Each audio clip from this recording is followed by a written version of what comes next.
Assalamualaikum friends, welcome to my channel. இன்னைக்கு நம்ம இட்லி தோசை சப்பாத்தி எல்லாத்துக்கும் நம்ம மழை காலத்துல சூடான ஒரு கிரேவி என்னன்னா கத்திரிக்காய் கடையில தான் செய்ய போறோம். எப்படி செய்யலாம் பார்க்கலாம் வாங்க வீடியோக்குள்ள. கத்திரிக்காய் கடையில நீங்க பாருங்க இதுல கத்திரிக்காய் தெரியுதா பாருங்க. இந்த கத்திரிக்காய் கடையிலுக்கு தேவையான பொருட்கள் பார்த்துக்கிட்டீங்கன்னா ஒரு 1/4 கிலோ அளவுக்கு கத்திரிக்காய், ஒரு 10-12 பூண்டு, ஒரு 3 வெங்காயம், கொத்தமல்லி ஒரு கொத்து, ஒரு 2 தக்காளி, பெரிய தக்காளியா இருந்தா 1 எடுத்துக்கோங்க போதும், ஒரு சின்ன பிஞ்சு புளி. அவ்வளவுதான். அதை அப்படியே நம்ம நல்லா வதக்க போறோம். வதக்கிட்டு நம்ம இடிச்சுக்கிட்டாலும் சரி கடைஞ்சிக்கிட்டாலும் சரி சரி செம்ம டேஸ்டா இருக்கும் மழையில. அதுக்கு நம்ம நல்லெண்ணெய் தான் நல்லா ஒரு 2 டேபிள் ஸ்பூன் அளவுக்கு ஊற்றி போறோம். நிறையவே ஊற்றிப்போம். அப்போதான் நல்லா வதங்கினாதான் இது சீக்கிரம் கெட்டே போகாது. வச்சு கூட ஸ்டோர் பண்ணி கூட இதை சாப்பிடலாம். நம்ம 2 கத்திரிக்காய் தான் இருந்துச்சு, அதனால நான் கொஞ்சமா செஞ்சு காட்டுறேன். நீங்க ஒரு 3-4 கத்திரிக்காய் இருந்தா கொஞ்சம் நிறைய செஞ்சுக்கோங்க. இப்போ நல்லெண்ணெய் ஊற்றியாச்சு. இதுல நம்ம ஒரு வெங்காயத்தையும் பூண்டையும் ஃபர்ஸ்ட் சேர்த்து விடுறோம். வெங்காயத்தையும் நல்லெண்ணெய் சூப்பரா இருக்குமா. வெங்காயம் பூண்டையும் சேர்த்துக்கிட்டு நல்லா நம்ம ஃபர்ஸ்ட் ஒரு வதக்கிடுவோம். வெங்காய சட்னி, தக்காளி சட்னி, தேங்காய் சட்னிங்கிறவங்களுக்கு இது மாதிரி நம்ம செஞ்சு சப்பாத்தி, தோசை, இட்லி எல்லாத்துக்கும் கொடுக்கலாம்.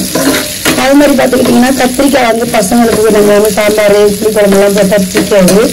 இந்த மாதிரி நம்ம கத்திரிக்காய் மாரி வதக்கி நம்ம கடையில் போட்டு கொடுத்துட்டோம்னா சட்னி, தோசைன்னு அது கத்திரிக்காய்னே தெரியாது. ப்ளஸ் அந்த கத்திரிக்காய் பிள்ளைங்களுக்கு உடம்புல போய் சேரவும் செய்யும். இதுதான் நம்மளோட சீக்கிரம். இதில் நம்ம வதக்கிறதுக்கு தேவையான அளவு தண்ணி ஊற்றியும் சேர்த்துக்கலாம். உப்பு கொஞ்சம் சுத்தமாக போட்டுப்போம். தோசை கூட தான் இந்த தக்காளி கடையில் சாப்பிட்டு போகிறோம். நல்லா மொத்தமாக கல் தோசையோடு சாப்பிடும் போது ரொம்ப டேஸ்ட்டாக இருக்கும். ஃபுல்லாக வீடியோ பாருங்கள். எப்போவுமே ஃபுல்லாக வீடியோ பாருங்கள். அப்படியே ஒரு மறக்காமல் லைக் பண்ணுங்கள். புதுசாக வந்திருக்க நண்பர்களாக இருந்தால் கண்டிப்பாக சப்ஸ்கிரைப் பண்ணுங்கள். அப்போ தான் எங்கள் வீடியோ அடுத்த கட்டத்தை நோக்கி போவோம். பாருங்க நல்லா வதங்கிடுச்சு. நல்லா ஒரு கண்ணாடி பாரு அளவுக்கு வதங்கினா போதும். இந்த கட்டத்தில் நம்ம தக்காளி, பச்சை மிளகாய், கத்திரிக்காய், புளி ஒரு பிஞ்சு, அப்புறம் இந்த கொத்தமல்லி, அப்புறம் இந்த கருவேப்பிலை எல்லாத்தையும் ஒன்றாவே சேர்த்துடலாம். நல்லா இந்த கத்திரிக்காயும் தக்காளியும் குழையிற அளவுக்கு வதக்கணும். இது ரெண்டும் இதுவே நல்லா குழஞ்சி வெந்து போயிடணும். வதக்கிறது வதக்கிட்டோம்னா நம்ம நல்லா ஒரு மத்து வச்சு கடைக்கு தாளிச்சு விட்டுக்கலாம். அப்படி இல்லைன்னா ஆற வச்சு மிக்சியில் கூட நம்ம அரைச்சிக்கலாம். இதில் நம்ம இன்னும் கொஞ்சம் மசாலா பொருட்கள்லாம் சேர்க்கணும். அதனால பாருங்க என்ன மசாலாலாம் போடுறோன்னு.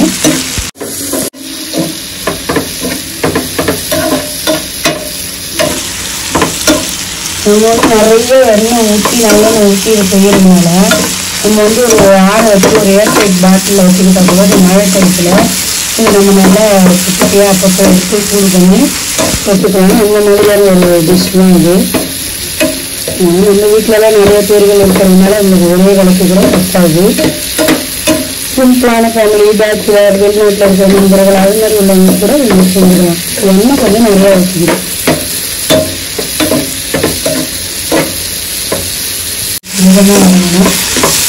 இது நம்ம மசாலா முன்னாடியே சேர்த்தோம்னா அடி பிடிக்க ஆரம்பிச்சிடும். மசிச்சா இப்போ ஓரளவுக்கு மசிச்சு பாருங்க. இந்த அளவுக்கு கொஞ்சம் வளர்க்கணும். மசாலா பொருட்கள்லாம் நம்ம முன்னாடியே சேர்த்துட்டோம்னா பிடிச்சிப்போம், பிரிஞ்சிடும். அதனால தான் இதெல்லாம் நல்லா வதங்கினதுக்கு நம்ம மசாலா பொருட்கள் சேர்க்கணும். நல்லா ஒரு ஸ்பூன் அளவுக்கு மிளகாய் தூள் உங்களுக்கு காரம் தாழ்ந்த மாதிரி ஊற்றி குறைச்சி போட்டுக்கோங்க. அடுத்தது குழம்பு மிளகாய் தூள் இருந்துச்சுன்னா போடுங்க. தனியாத்தூள் தனியாத்தூள் 1 டேபிள் ஸ்பூன் கொஞ்சமாக போட்டுக்கோங்க, நிறைய வேணும். அப்புறம் லைட்டாக ஒரு 6 பிஞ்சு அளவுக்கு மஞ்சள் தூள். அவ்வளோதான். எல்லாத்தையும் நல்லா பரட்டி விட்டுட்டு தண்ணி ஊற்றாங்கன்னா கொஞ்சமாக தண்ணி தெளித்து மூடி வச்சிடலாம். ஒரு 5 நிமிஷம் மூடி வச்சு தான் நம்ம ஆற வச்சிடலாம். தண்ணியை தெளித்து வச்சு அவ்வளோதான். இது நல்லா இந்த ஆவி வேகிற அளவுக்கு மூடி வச்சிடணும்.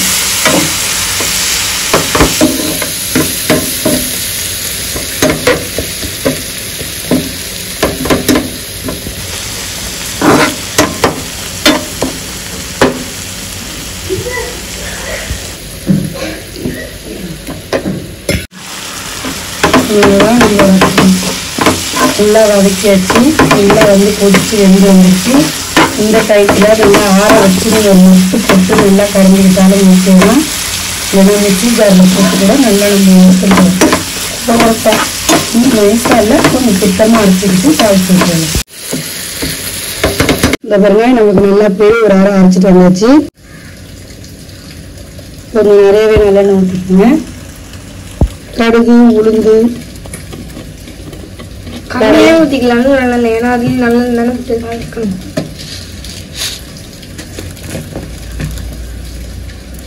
கடுகு போட்டுக்கிறோம்.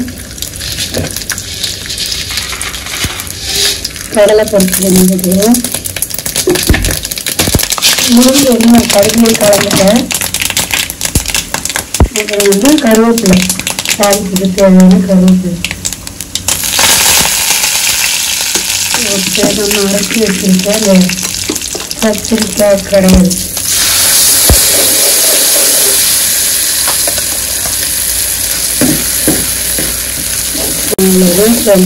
சூப்பரான கத்திரிக்காய் கடையில். நீங்கள் பாருங்க, இதில் எங்கேயாவது கத்திரிக்காய் தெரியுதா பாருங்க. தக்காளி சட்னி மாதிரி இருக்கு. கத்திரிக்காய் சாப்பிட்டா மாதிரி ஆச்சு. அவ்வளோதான் ஃப்ரெண்ட்ஸ், நம்மளோட கத்திரிக்காய் கடையில் இப்படி இருக்கு பாருங்க. செம்மையாக